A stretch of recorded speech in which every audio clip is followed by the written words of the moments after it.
Standing at the entrance of Kodra's office feels strange. Ina thanks God that she's not here for the same reason she came last time. She doesn't want to feel that kind of pressure ever again. Even the taunts from Lillian and the receptionist earlier do not come close. Kodra is eagerly waiting in his office. He has actually been waiting ever since he made that phone call to Ina. So when Claudia was in his office earlier, seriously presenting something important, Kodra's attention was somewhere else. He kept checking his phone. He was watching the live feed of the main entrance. He observed her from the very moment she walked through the entrance doors. Her fear was so apparent, and he knows he has a lot to do with that. It completely puzzled him how she just stood there and allowed herself to be disrespected that way. He couldn't hear the words the people were saying, but he knew they were being really offensive. He abruptly got up to go handle the situation, but by this time, Claudia had already caught on that she was being completely ignored, and she demanded for an explanation. She grabbed his phone and quite literally understood the whole situation. She said it would be chaotic if he goes down there, so she volunteered to go and execute his instructions. Codra watches the whole thing. He really wished those other girls could be fired too. Those so-called friends of hers. How in the world she befriended those girls is beyond him. He really wishes he could get rid of them in the worst way possible, but he can't do that for now. So by the time he hears a very familiar light knock at his door, he is hyper alert. He maintains his composure, resisting the urge to immediately call her in. But after a while, he did. Ina steps in slowly and stands quietly in the same spot she stood the last time. Just there, right in the middle of the office. Not a great memory. It didn't feel as suffocating though. The silence was different, but she didn't let her guard down. Not that it would save her in any way. She notices that Kodra seems engrossed in something. He looks really busy. She wondered whether she had come at the wrong time. Maybe she could just quietly place the food somewhere and sleep out, right? Of course not. This is Codra, for goodness sake. If there's anyone who can sleep out on him, it's definitely not her. Help yourself to a seat, Kodra says without looking up. Ina hesitates. Why does she need to sit? And why here? If he's busy, can't she just wait outside? She could never voice out these thoughts, so she decides to sit as far off as possible. It is a very large office, so she goes to sit in the lounge instead of the guest chair near Kodra's desk. Kodra notices this but refrains from breaking character, pretending to be very busy. However, he couldn't help but sneak glances at her. After a while, Kodra gets tired of blankly staring at his laptop. What exactly is he even doing? What's with all this pretense? Why is he tensed up? Serve it, he says randomly, still acting serious. Ina hears him and wonders what he means. What exactly is she supposed to serve? It's a lunchbox. All it takes is to open it and eat, right? She was still wondering whether to take it to him at his desk when he randomly stood up and walked towards her. He sat right opposite her. Ina was frozen, totally confused. She didn't know what to do. This is the very first time they have sat down together. Without saying a word, Kodra gestures for her to give him his food, and she really fumbled to get it out and give it to him.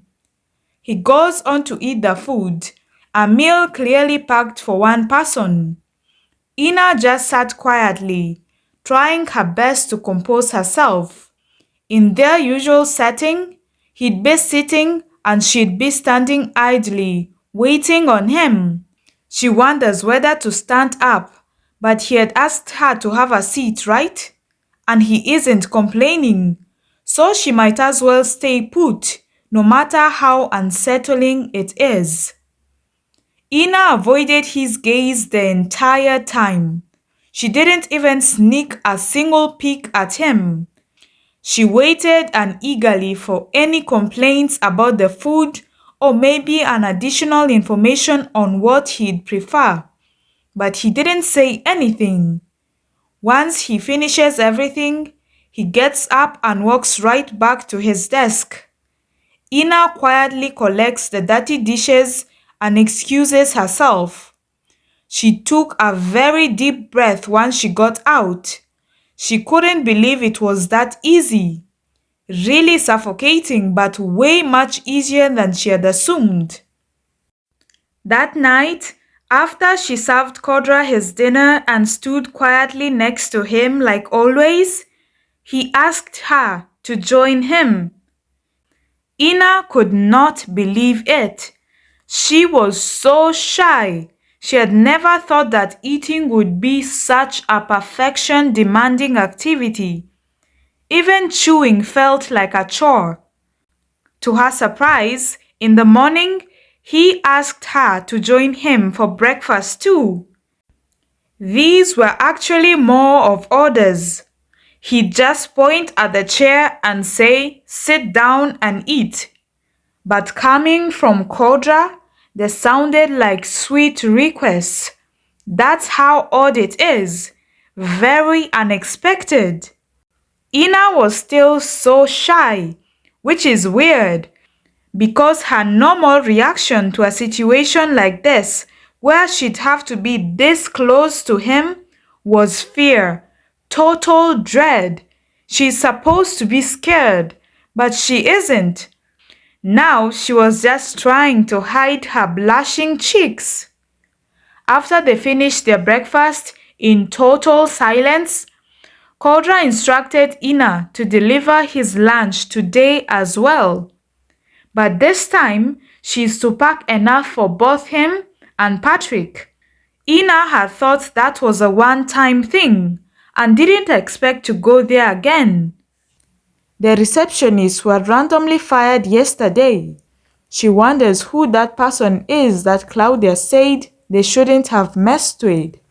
She had thought their negative attitude was only preserved for her, but it seemed like they were rude to other people too. They might not be there now, but Lillian, Jane, and Gloria are still there, and she doesn't want any encounters with them whatsoever. So she concluded that she'd have to go a little earlier today, just a few minutes before lunch break, in order to avoid them or any other employees. Later that day, Patrick sent a hefty amount to Ina.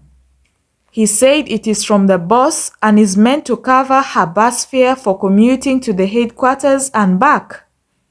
Ina was blown away by the amount. It was far too much for just bus fare.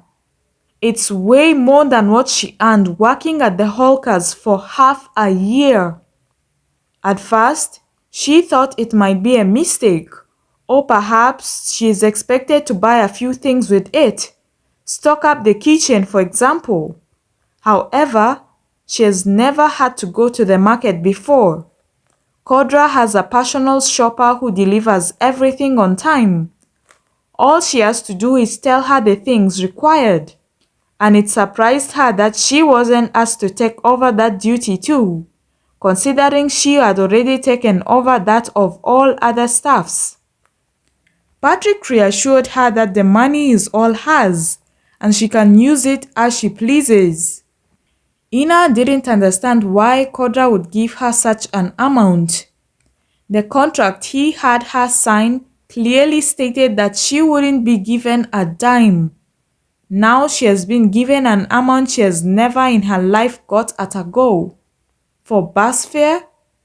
He can't be serious, right? Either way, she vows not to use it for her personal interests. This just felt like a trap to her. She decided to spend it only on bus fare and nothing else. After packing enough food for Patrick and Kodra himself, she went to the company. She arrived and immediately noticed that there are now new receptionists. The new receptionists were very welcoming and didn't give her any trouble. Quite the contrary.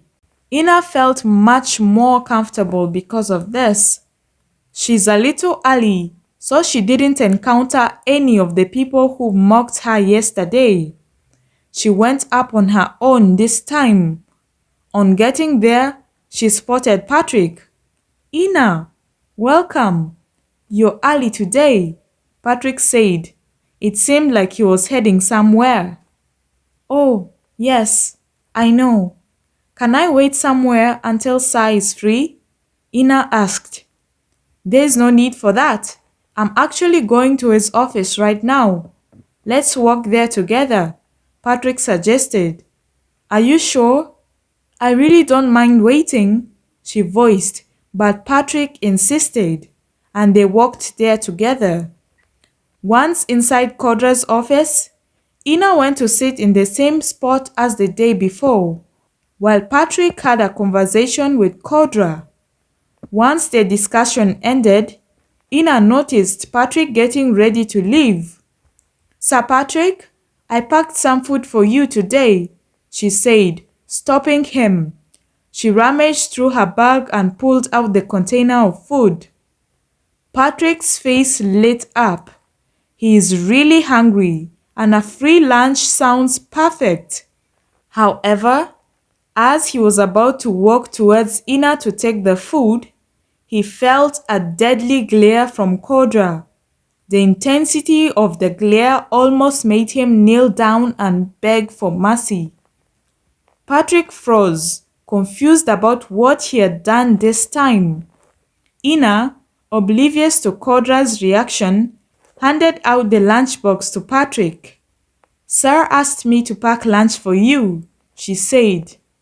Patrick hesitates, his eyes darting nervously between the food and Kodra. Sir? As in the boss? He asked, cautiously, glancing briefly at Kodra again.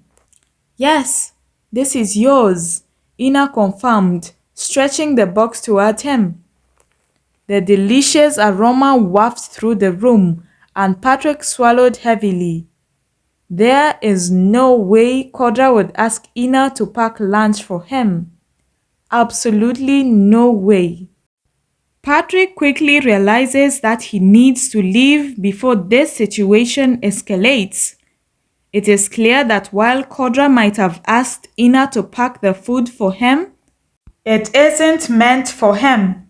Thinking fast, Patrick decides to save his skin. Ina, I'm sure this is really delicious. The aroma is amazing. But have you had your lunch yet? He asks. Not yet, but I left my portion at the house.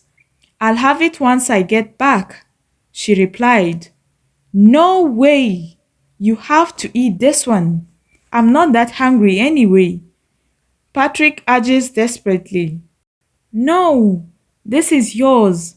You can keep it and have it later. I'll eat mine once I get back to the house, Ina insists. Ina, please, just have it for my sake, okay? Patrick begs and hurriedly dashes out. Ina stood there, confused. For his sake? What did he mean by that? Patrick's reaction made it seem like she was offering him poison. Ina looked towards Codra. He appeared to be really busy. Why isn't he saying anything? Wasn't he the one who asked her to pack this for Patrick? It appeared like he hadn't even witnessed their odd conversation, or just doesn't seem to care. She awkwardly went back to her spot and sat down.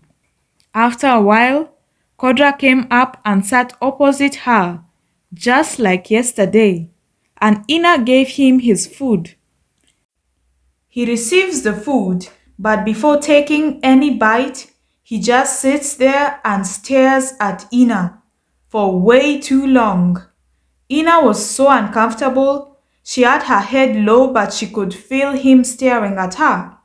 It reached a point she had to look up, and immediately after she matched his eyes, he looks at the lunchbox she had packed for Patrick and then looks right back at her again. Ina got the message. It is no use wasting a nice meal anyways. So that is how Ina and Patrick came to share lunch as well. It was in silence, just like dinner and breakfast.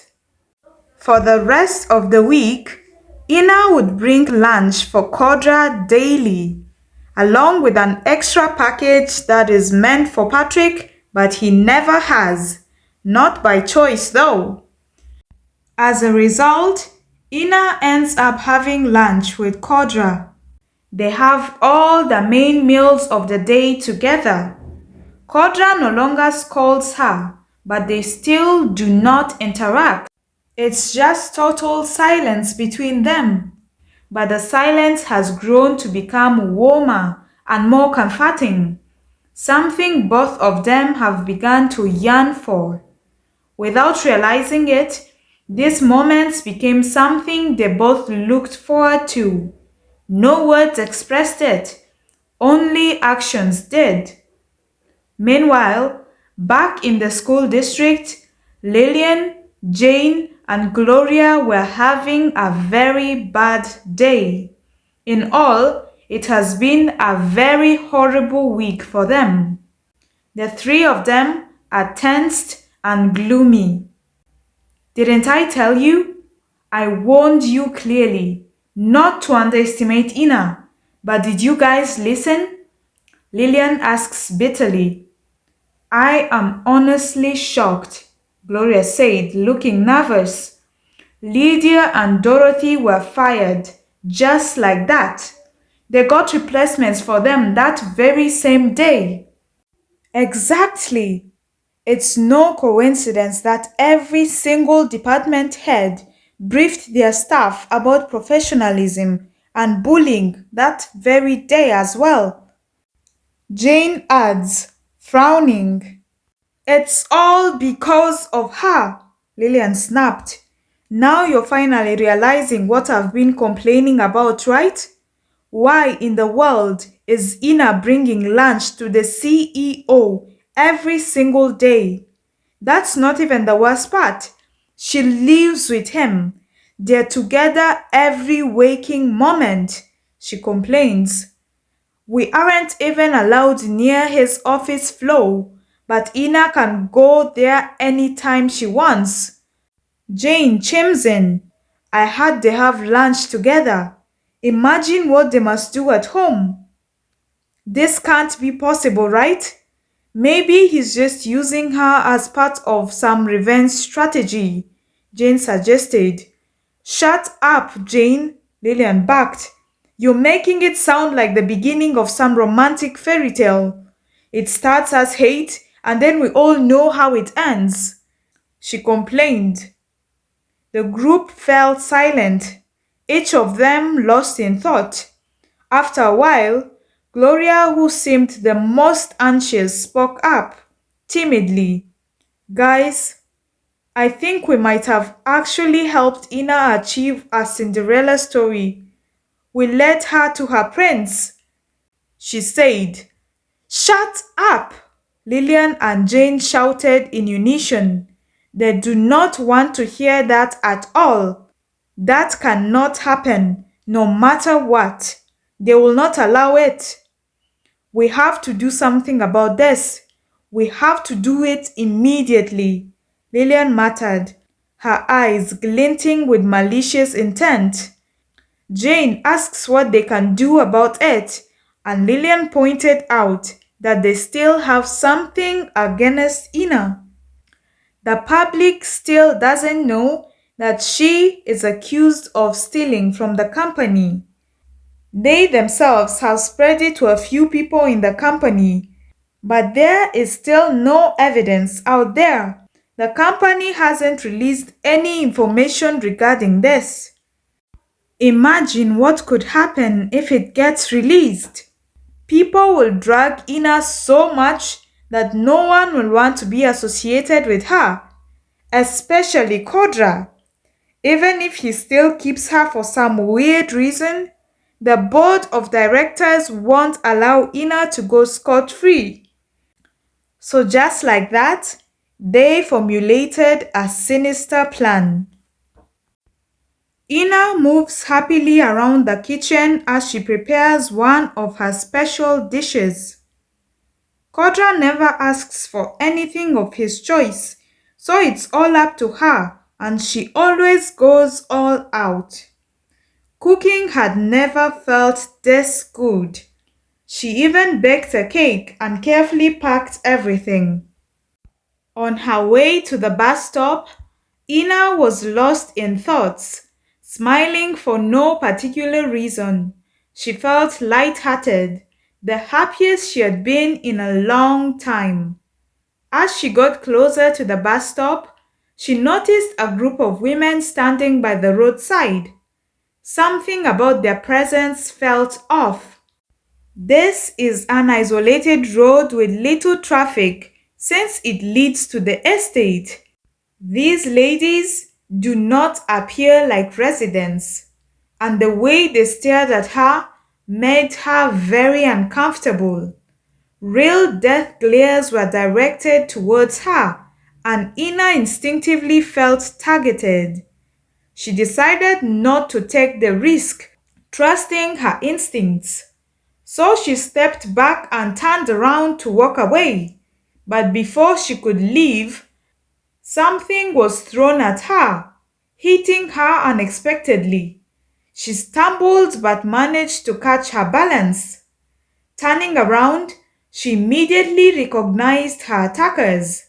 It is the two receptionists that got fired a few days ago, and they looked really furious.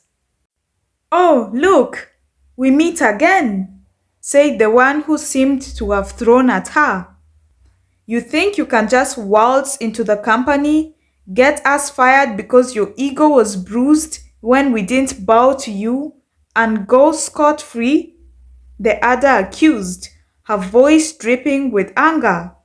Ina was confused. "I don't know what you're talking about," she said honestly. "Oh, please," the first woman sneered. "You think we don't know you? You act all righteous, but deep down, you're just a bitter, useless thief, pretending to be an angel and a saint. It's all over social media. How you ruined your life because of your uncultured nature and sticky hands, and now you want to ruin ours too? We'll teach you a lesson you'll never forget," they threatened. And just like that, they ganged up on her, the whole group. Ina was physically and verbally assaulted in broad daylight, right by the roadside. They screamed profanities at her, hitting her from all directions. They emptied everything in her bag on her.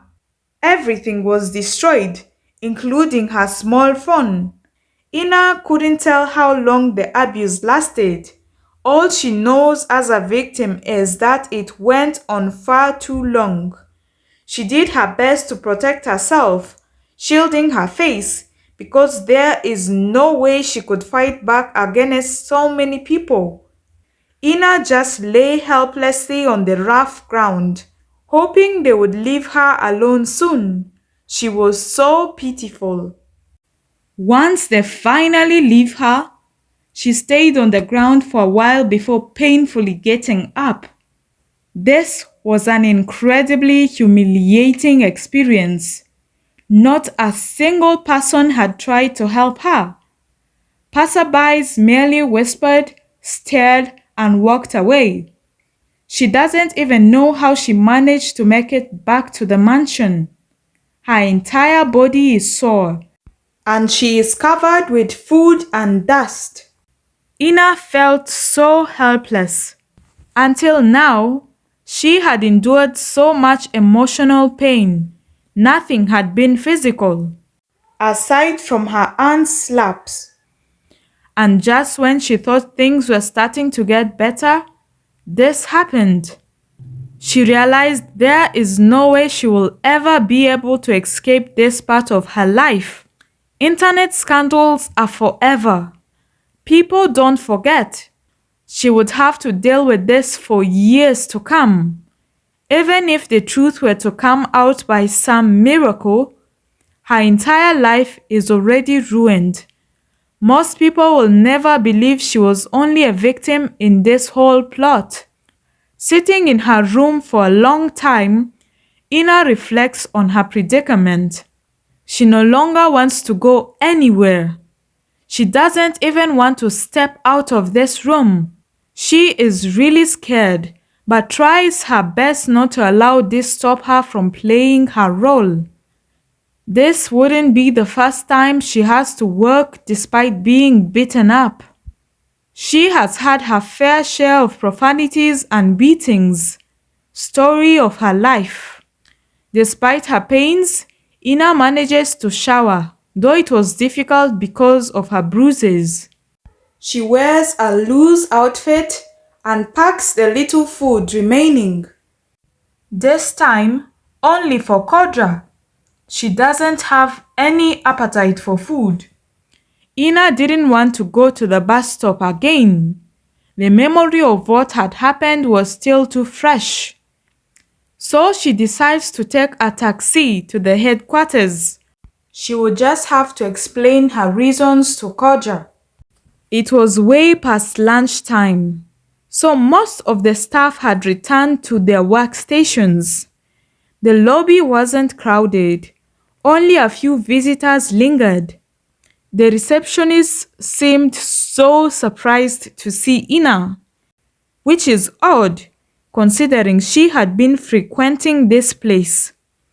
Ignoring their reactions, Ina went straight up, hoping she wasn't too late and that Codra would understand. Patrick wasn't there, so Ina went straight to Codra's office. "Where have you been?" A firm, authoritative voice welcomes her the moment she steps in. This is a tone she knows all too well and had desperately hoped she never hears it. The entire aura of the room had shifted. It was no longer the usual calm ambience. And this isn't unfamiliar. Standing there, Ina was reminded of the first time she had entered into his office and stood in this very spot. She had hoped never to relive that moment, but it seems like that was only wishful thinking. It is obvious, Kodra is in a bad mood. He must have waited for his food in vain. Gathering her courage, Ina tried her best to explain. "I'm very sorry, sir. I know I'm late. I was on my way here when—" She tried to explain, but Kodra interrupted. "Where have you been?" he asks, his tone sharper now. "Answer the damn question. I do not need your explanations." Ina gulps hard. "I was at the house," she answers slowly. "Oh, at the house?" Kodra tones as he gets off the chair and comes to stand right in front of Ina. "So you mean my house, right?" He sneers. "I'm guessing you were so comfortable in the mansion, enjoying the luxuries your entire generation has never earned or deserved. And somehow, you forgot to do your job. You forgot this is a master and slave arrangement where you are supposed to follow orders. Or did you think I forgot that you are a mannerless freak, a thief and a massive pretender, parading as an angel? His sharp words pierced through Ina and tears welled up in her eyes. This is the second time she hears herself being described like this today.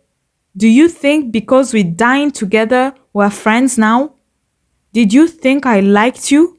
He mocks, venom dripping from every word.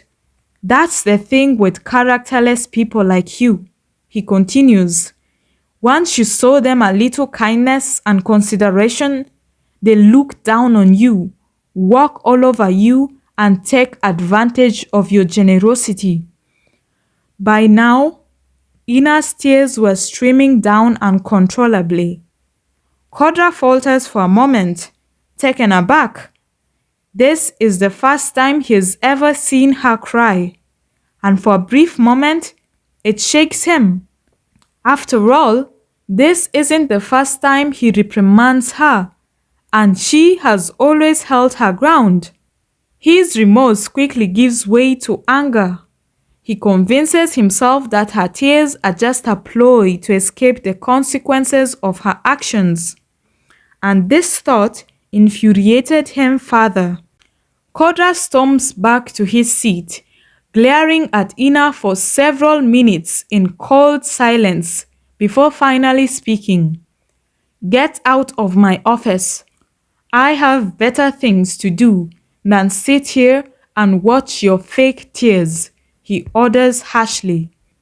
Ina gladly obeys, leaving the room as fast as her trembling legs could carry her. After a few minutes, Patrick walks into Codra's office, holding a package. Sir, I saw Ina rushing out. Is everything all right? He asks cautiously. Is that why you came here? Do you want an explanation? Kodra snaps, his voice cold and sharp. Of course not, sir. Patrick replies quickly. She left this with me when I tried to stop her. He holds out the lunchbox Ina had prepared. Get out of my office, Kodra barks. Patrick nods and turns to leave, but Kodra's voice stops him. Where do you think you're going with that? He demands. Out, sir. You asked me to leave, Patrick replies, clearly confused. Kodra directs a menacing glare at him, and Patrick quickly places the lunchbox on Kodra's desk before hurrying out. Left alone, Kodra tries to focus on his work, but he couldn't. Thoughts kept straying back to Ina. Frustrated, he gives up and just stares at the lunchbox. He had looked forward to seeing Ina the whole day. In fact, he had been in high spirits, eagerly anticipating their usual lunch together. As noon approached, he cleared his schedule early and waited. Ina usually arrived a few minutes before lunch, but today she didn't. At first, he thought she might be running late, but as time passed by and she still didn't appear, his frustration grew. He hoped she could arrive by lunchtime, but again, nothing. When the lunch hour passed and there was still no sign of her, he began to feel a mix of emotions: worry, anger, confusion, and many more. Patrick called Ina's phone multiple times, but there was no answer. Kodra himself called repeatedly, yet no response. Different thoughts began to fill Kodra's mind. His initial concern for her safety gave way to darker feelings. Desperation turned into full-blown anger. Patrick suggested going to check on her, insisting something must be wrong, but Kodra dismissed that idea. She could have at least called to explain herself, he mutters to himself. Or better yet, she could have answered the damn phone. To Kodra, her silence felt deliberate. He convinces himself that Ina is playing games, intentionally making him desperate. That thought irritates him. She thinks she can toy with me? He fumed silently.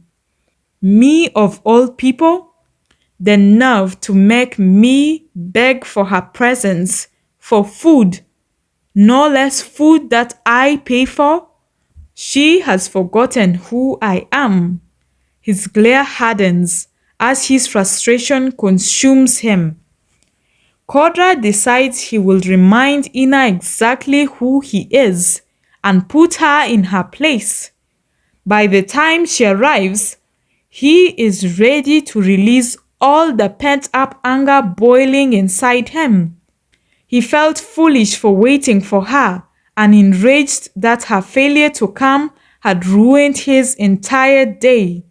More than that, Kodra is deeply irritated by the strong effect Ina has on him. Now, as he sits there, staring at the untouched lunchbox, he realizes once again, it was never about the food. Meanwhile, Ina cried her eyes out for hours. She had been verbally and physically attacked earlier this day by so many ladies, but somehow Kodra's words cut the deepest. It seemed like his opinion is the only one that matters to her, and she doesn't understand why it hurts so much. He has said hurtful things to her before, but today's outburst hurt more than anything she had ever experienced. She felt foolish for even thinking that she meant something to him.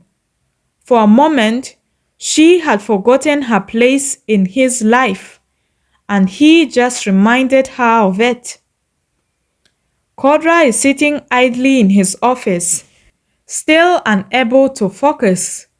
Patrick bursts in frantically, his face in clear panic mode. "Patrick, what the heck?" Codra exclaims, since he was really startled. "Sir, it's bad," Patrick says hurriedly. "I just found out why Ina was late today, and it's really bad." This immediately piques Codra's attention. He urges Patrick to explain. "Sir, someone leaked all the evidence the company has against Ina regarding the fraudulent charges against her," Patrick begins, handing Kodra his phone to show him the article. "And they wrote some really nasty things about her character." Kodra reads the article, his expression darkening. "That's not even the worst part, sir," Patrick continues. "She was attacked earlier. From the video, it looks like she was on her way here," Patrick said with a pained look. Earlier, when Ina didn't show up on time, he had suspected something was wrong. He really called her several times. Ina doesn't have any friends he could contact to check up on her. It wasn't until a friend of his in another department alerted him about the online video and ongoing gossip spreading throughout the office that Patrick rushed to Codra with the news. In the video, Ina's attackers' faces could not be seen, but the camera was focused on Ina's curled up form as she tries to shield herself on the ground. She wasn't crying or begging, just enduring the torture, waiting for it to end. Kodra doesn't know how to react. Anger, guilt, and helplessness wash over him. He felt pained and weak. All he can see in his mind's eye is Ina's tear-streaked face from earlier. "I don't know how she managed to come here after all this," Patrick says slowly. Codra's gaze shifts back to the untouched lunchbox on his desk. He recalls every cruel word he had said to her. Her attackers hadn't made her cry despite all their blows. But he did. He made her cry. He imagined how much he must have hurt her. She endured that brutal assault, had the food she was bringing for him poured all over her. Yet she still went home, packed another meal, and brought it to him. Despite everything, all she received in return was ridicule and insults. There is no difference between him and those that attacked her. In fact, he is far worse. Kodra feels an overwhelming sense of guilt. This is all his fault. He is the one who asked her to bring him lunch at the office. He is the one who insisted that she take a bus. He let this entire situation spiral out of control because of his selfish desires, arrogantly ignoring the signs and threats she had been receiving online. But not anymore. After Ina cried her eyes out for hours, she forced herself to do her chores. Ignoring them isn't the best of her interests, especially now. It was a struggle, but she finished them. To think she had been so high-spirited a few hours ago. Now she couldn't do anything without shedding tears. She had to wait for Codra to come back. Goodness knows what awaits her. Ina's whole body aches. The effects of the trauma feel more painful now. Simply opening her eyes felt like torture. Once she finally opens her eyes, a kind lady quickly comes to help her sit up. Ina looks around, confused. The last thing she remembers is laying on the couch in the living room. She was in her work uniform. Now she is in her bedroom, wearing different clothes. And there is a stranger in the room. "Hello, how are you feeling?" the lady asks, but Ina doesn't respond, still feeling confused. Just then, a woman in a maid's uniform walks in, carrying something on a tray.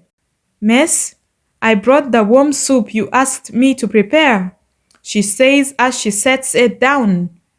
The lady, who Ina still doesn't know, thanks the woman dressed as a maid. The woman turns to greet Ina with a warm smile. "I'm glad you're now awake, madam," she says, baffling Ina with the title. Sorry, who are you?" Ina asks, looking at both ladies. The woman introduces herself, telling Ina that she is the new maid and that she is one of the other staffs that started work today. "Wait, there are others?" Ina asks. "Yes, the gardener and the gatekeeper also started today. We all came from the same agency," the woman explains respectfully. She excuses herself, but Ina is still confused. The other lady introduces herself too, saying she's a doctor who was called here last night. Apparently, Ina had a very high fever, so she was called to monitor her overnight. "I'm the one who changed you and cleaned your bruises. I hope you don't mind," the doctor explains. After making sure Ina is okay, the doctor leaves, promising to come back to check on her again in the evening. Ina is left alone in her room. She still hasn't processed the whole situation. It makes no sense to her. Why would Kodra get a doctor for her? And why did he hire new staff? Is he trying to get rid of her? Working here is her punishment. If she doesn't do the chores anymore, does that mean Codra is preparing a different form of punishment for her? Their encounter yesterday wasn't a great one, So Kodra understandably wants her out of his house. Despite all this, she decides to continue with her duties until Kodra himself informs her of her new position and what will happen to her. Ina gets ready for work, wearing her uniform despite her aching body begging for rest. The new maid is busy in the kitchen.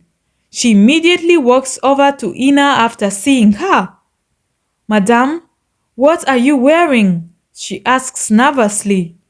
"Oh, don't worry. I'm not a madam. You don't have to call me that. I'm a maid here too," Ina explains. "Please, madam, I don't know about that. You weren't described as a maid to us. All I know is that I need this job. I'm a mother and I've been on the agency's wait list for so long. I can't lose this job. It's my first day and I really like it here. The working conditions are great. It's like a dream come true. Madam, I'm begging you, please, let me work for you. Please." The woman begs Ina to go, remove her uniform, and rest. It won't leave a good impression on the boss if they find the lady I was ordered to take care of doing house chores, she explains. Ina just goes back to her room and stays there. She doesn't want to be the reason another person loses their job. She stays indoors the whole day. The maid leaves after completing her duties, asking Ina for permission to leave, which shocks Ina a lot. The doctor also comes to check up on her, just as she had promised. Kodra, on the other hand, doesn't come home that night. By the next day, Ina still hadn't received any message from him. That morning, Ina was sitting in the living room when she heard the doorbell. She thinks it's the new maid, probably unaware that the back door is open. So she goes to open the door, but she is very shocked to see the person standing there. A person equally shocked to see her. What are the chances? "Derek?" she calls out in disbelief. "Ina?" he says, equally surprised. "Derek? You're back? So soon?" Ina exclaimed. "Wow, so you didn't miss me at all? You didn't even feel my absence. Should I leave?" Derek teases, and Ina just laughs. She really did miss him. She has been occupied with so much she even forgot about Derek. "I can't believe this. What are you doing here?" Derek inquires, looking really happy. But this question brings Ina back to reality. "Derek, what are you doing here?" she asks him the same question, looking really nervous. "I can't believe Codra actually made a move on you. Is he around?" He laughs. Ina has no idea what he means, but Codra's name only makes her more anxious. "Derek, you need to leave right now," she says and starts pushing him out. Codra had clearly warned her never to bring anyone here. This is the worst timing ever. Derek misreads the fear on her face. "Ina, you do not need to be shy. I completely understand." He laughs. "Derek, I don't know what you're talking about. Please just leave. I'll call you to explain everything," she urges, walking Derek to the gate. She sees the new gateman watching them, and this really increases her fears. What if he reports to Kodra that she brought someone to the house? She has enough problems as it is. Derek just keeps laughing. He has his own idea of what is going on, and it really amuses him. "Okay, fine, I will leave. Just let me talk to Kodra first," he says, trying to convince her, but this really scares her. "Why do you want to talk to him?" Just leave, okay? He isn't even around. Please, just go and wait for my call, she begs, still pushing him towards the gate. Okay, I'm leaving. Just let me get my car, he says, amused by her weak attempts to push him. What car? You have a car? Ina asks, looking around. Derek just laughs and walks towards his luxurious sports car parked in the lot. Ina watches in utter shock as he gets in. She could swear Derek doesn't own a car like that. She looks at the gateman, who didn't seem to have any issues, which only means Derek must have driven in with it. She has never seen that car here anyways. Maybe he borrowed it from a friend, she thought.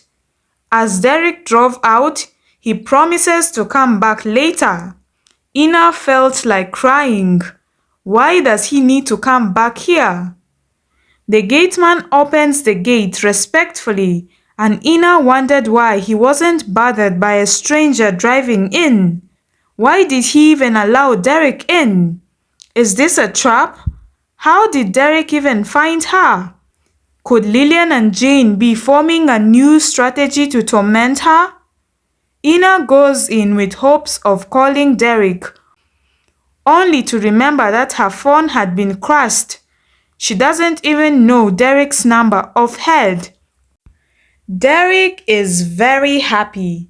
He had just arrived in the country last night. After he left about 2 months ago, in less than a week, he realized that the world out there is not meant for him. He wanted to come back. His parents, who now live abroad, were all over his business, and the work environment was just too strange.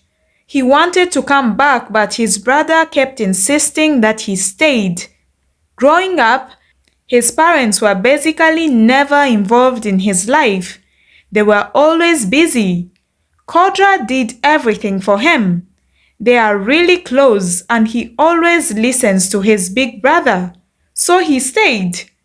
Codra himself had traveled abroad to surprise him and help him get settled in just a few days after he left, which was a real surprise, and he really appreciated it.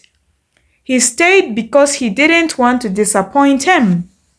He was really surprised when Codra himself called him and asked him to immediately come back into the country. He even booked his flight. Derek was so happy. He came back without delay.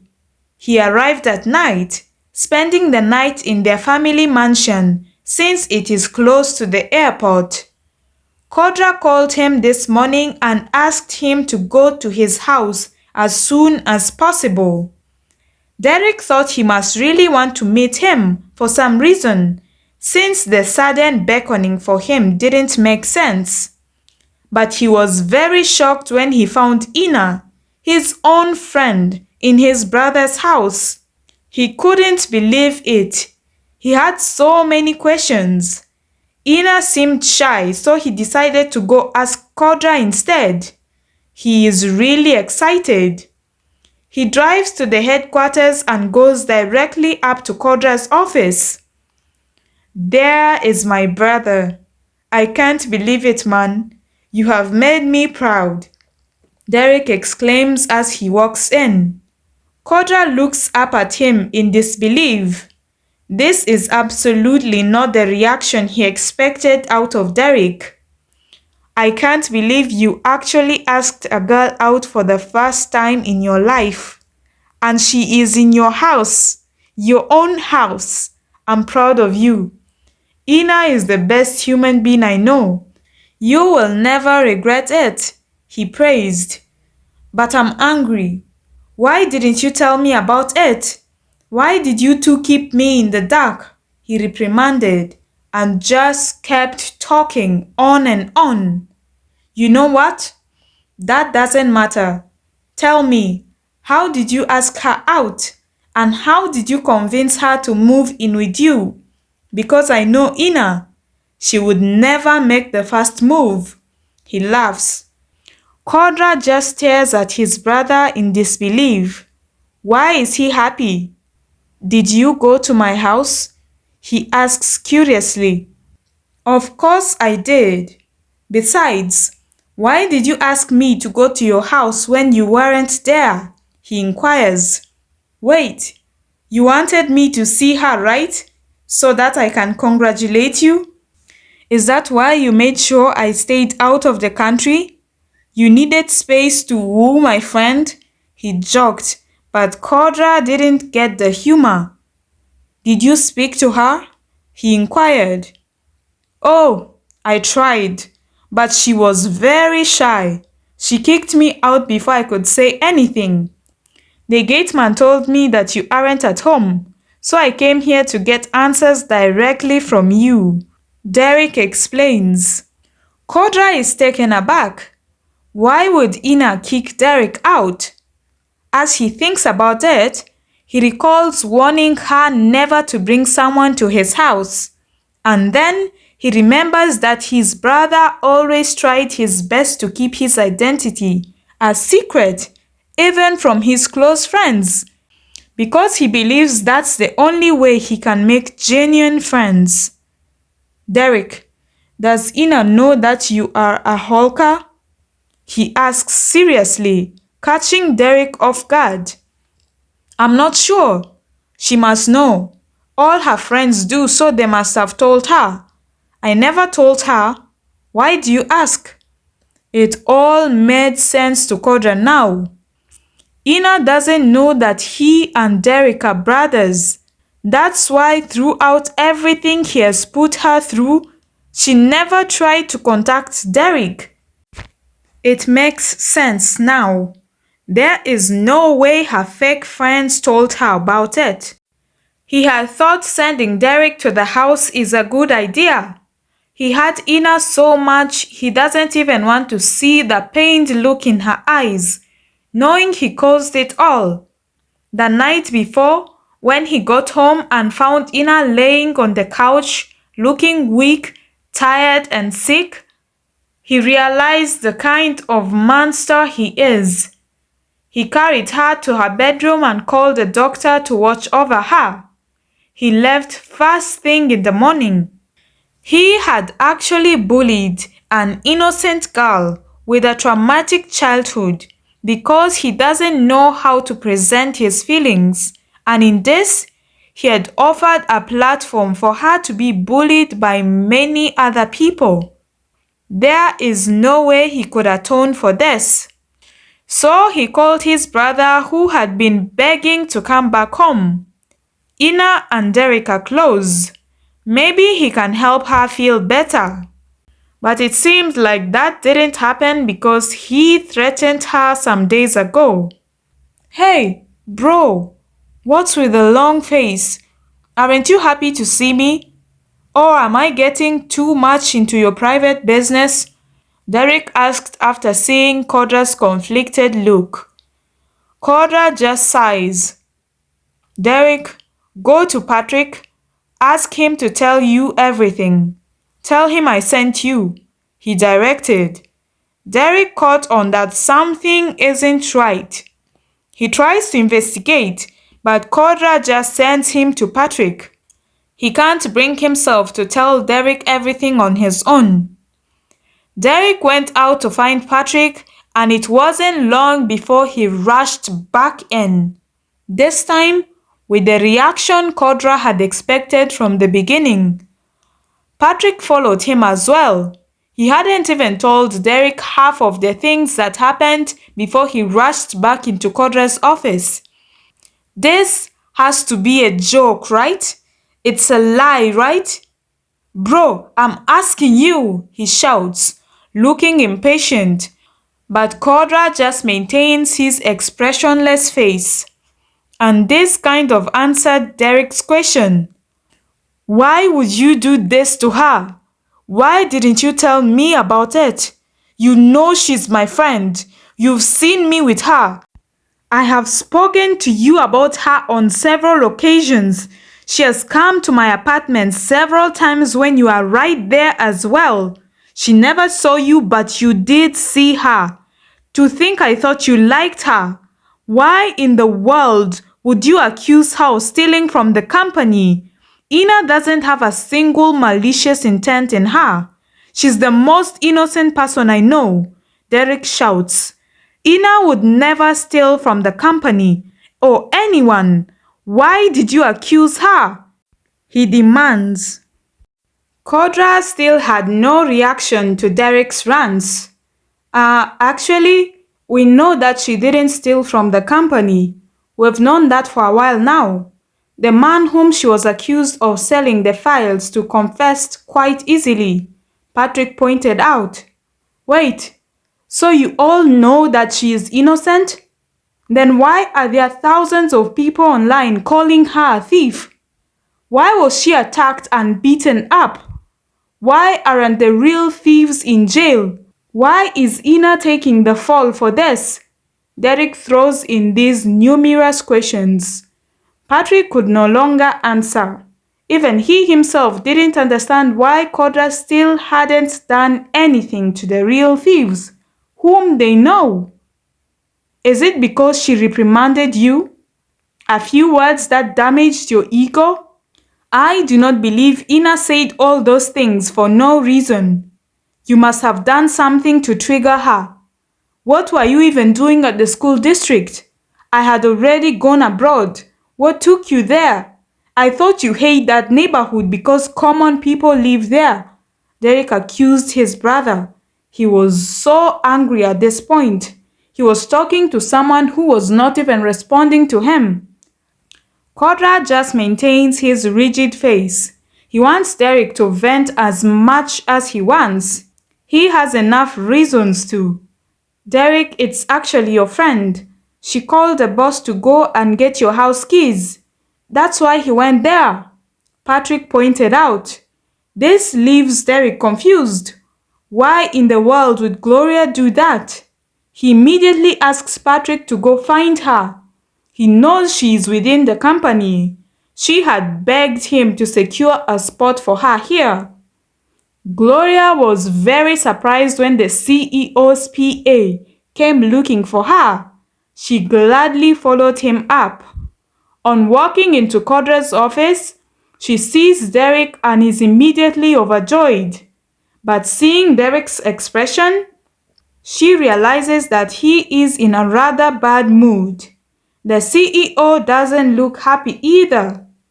Gloria immediately becomes guarded. The alarm bells in her head began ringing. Derek orders her to have a seat. Derek, I'm so happy to see you. When did you come back? Why didn't you call me? She asks, sounding oblivious. Gloria, I was just informed you called my brother some time back. Where did you get his contact number from? Because I know for sure that I didn't give it to you, Derek asks seriously. Gloria is caught off guard by that question. She looks around nervously, thinking of how to answer it.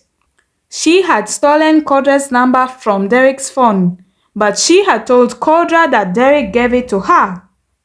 Derek and Codra are right here, so her lie would be easily spotted. I don't remember where I got it from, she stutters.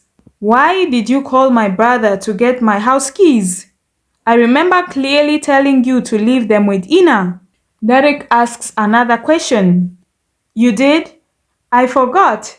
I must not have heard you well. I just thought they'd be safer with your brother, she lied. Derek just observes her pitiful attempts to sound convincing, his anger growing. Derek, why are you asking me all these questions? Shouldn't we be planning how to celebrate your arrival? Gloria laughs nervously. Gloria, I am going to find out the whole truth, whether it is from you or not. But I guarantee that for your own good, it better come out of your own lips. You have no idea what I am capable of. Derek warned, and the deadly look in his eyes scared her. She couldn't bear to have Derek looking at her that way. Out of the three girls, she is the one who has been nervous about this whole thing. Gloria just begins to spill. She confesses everything about their plot that day, and the men just listened, realizing how utterly evil people can be. Did you hear that, Kodra? Does it make sense now why she reacted the way she did? Derek probes. To her, you were just the guy who threatened her friend and requested for her nudes. She was just trying to protect her friend. You could have found this out with just a simple investigation, but you decided to torment an innocent girl for no reason. What you do with this information is all up to you. As for me, I am going to your house right now. I'm taking her out of there and there's nothing you can do about it, he says and storms out. Codra gains a lot of clarity after hearing Gloria's confession, but it also triples his guilt. Derek is right. A little investigation from him would have solved this whole matter, but he didn't want to investigate it. He didn't want to solve it. He was afraid of what he would find out. He did have the fraudulent accusations investigated though, and the truth was revealed, but he didn't do anything about it. Solving the matter and catching the real thieves would mean he'd have nothing against Ina, nothing to hold her down with. Reprimanding someone is not a crime. That is why he left Ina's old friends to roam free, despite knowing that they framed her for fraud. He wanted to have control over Ina. He wanted her to pay for insulting and degrading him. In the process of appeasing his selfish desires, he put her in harm's way and ignored how difficult this whole thing must have been for her.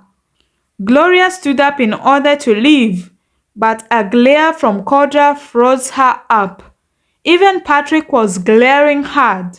He ordered her to sit back down, and Gloria quickly sat back. Derek too couldn't help but feel guilty. If only he hadn't listened to his brother. When Kodra visited him abroad, he preached about staying off social media and not contacting any of his friends back at home, saying he should focus solely on his internship.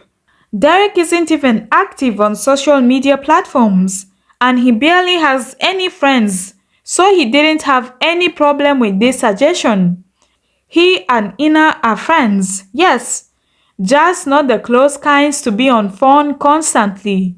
In fact, they only ever interacted at the college and in the neighborhood, since they were immediate neighbors. Both of them are kind of introverted, and phone calls are just not for them. They aren't clingy friends. Ina would come to help Derek with coursework often, bringing food for him or even cooking in his kitchen on some occasions.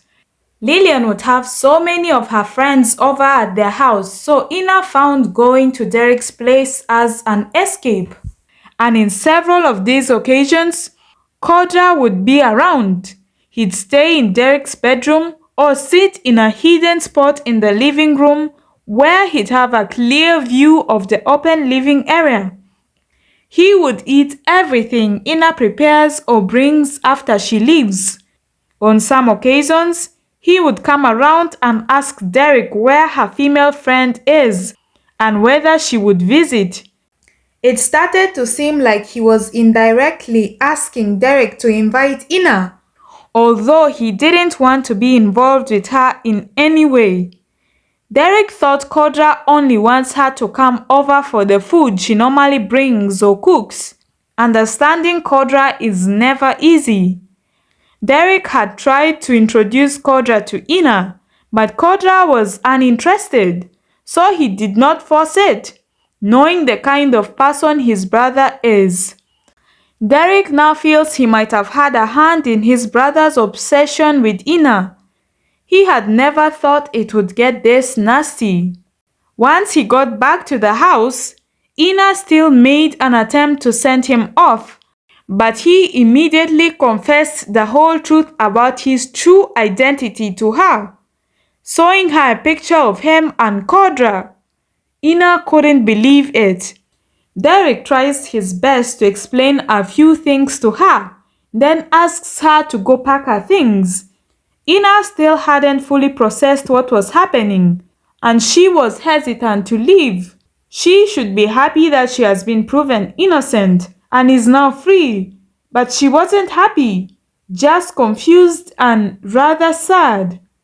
Derek asks the maid to go pack her things instead. Kodra had already informed the staff about his brother coming to the house, so they know who he is. That is why the gateman had easily allowed him in earlier. The maid packs Ina's things, Derek takes them out to his car, along with Ina, and then drives away with a very sad Ina.